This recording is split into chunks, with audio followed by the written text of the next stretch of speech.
Global villain चीन से बढ़ते हुए खतरे से निपटने के लिए सुपर पावर अमेरिका ने एक नई हाइपरसोनिक मिसाइल बनाई है जो चीन के ठिकानों को बुरी तरह से तबाह कर सकती है। चीन अपनी हरकतों से बाज नहीं आ रहा। वो अमेरिका समेत दुनिया के कई देशों को अपनी दादागिरी दिखा रहा है। इसलिए उसे सबक सिखाने के लिए अमेरिका ने ये मिसाइल विकसित की है। ये नई हाइपरसोनिक मिसाइल 1 घंटे में 6174 किलोमीटर की दूरी तय कर सकती है।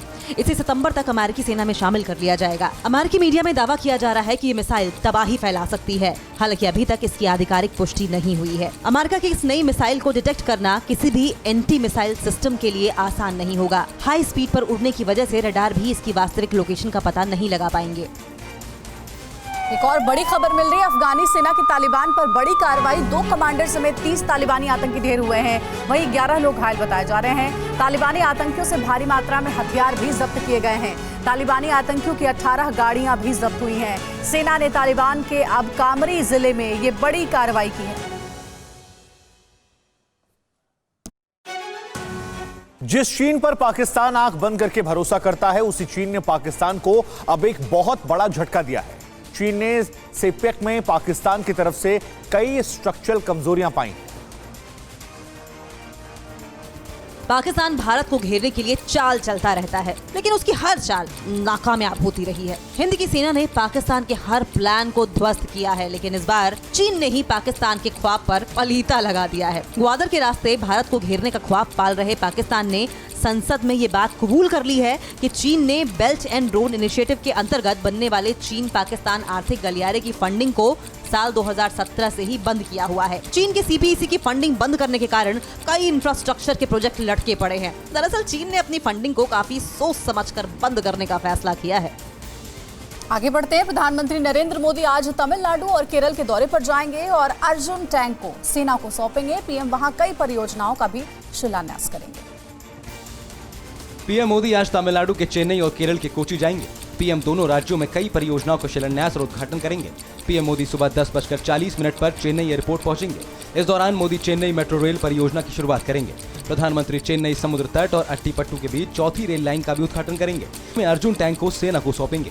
अर्जुन टैंक को डीआरडीओ ने डिजाइन और विकसित किया है। अभी 180 टैंक को सेना के बेड़े में शामिल किया जाएगा। सभी टैंकों को पाकिस्तान की सीमा पर तैनात किया जाना है। इसके बाद पीएम मोदी केरल के लिए रवाना हो जाएंगे, जहां वो एक पेट्रोकेमिकल परिसर का शुभारंभ करेंगे।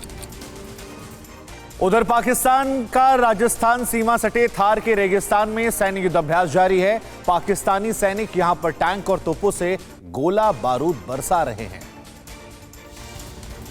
पाकिस्तान भारत के खौफ में जी रहा है।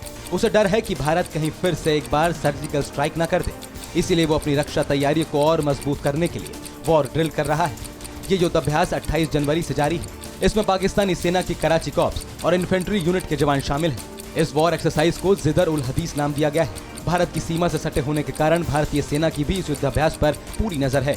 पाकिस्तान चाहे अपनी जितनी सैन्य ताकत बढ़ा ले, चाहे जितना बम बरसा ले, लेकिन उसके सैनिक भारतीय जाबाजों के आगे कहीं नहीं टिकने वाले। इधर पश्चिम बंगाल में टीएमसी छोड़कर बीजेपी में शामिल हुए एक नेता की गाड़ी पर जोरदार हमला किया गया है। इस हमले में बीजेपी नेता समेत उनका ड्राइवर गंभीर रूप से घायल है। पश्चिम बंगाल में चुनावी बिसात बिछी हुई है, लेकिन इसी बिसात पर खूनी खेल भी जारी है। पश्चिम बंगाल में हिंसा थमने का नाम नहीं ले रही।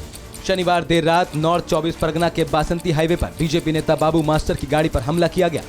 बताया जाता है कि हमलावरों ने बाबू मास्टर की गाड़ी पर बम से हमला किया। इस हमले में बाबू मास्टर समेत उनका ड्राइवर गंभीर रूप से घायल हुए हैं। दोनों को अस्पताल में भर्ती करवा दिया गया है। आपको बता दें कि दिसंबर में उत्तर 24 परगना के मीना खां इलाके के प्रभावशाली नेताओं में शुमार बाबू मास्टर टीएमसी छोड़कर बीजेपी में शामिल हो गए थे।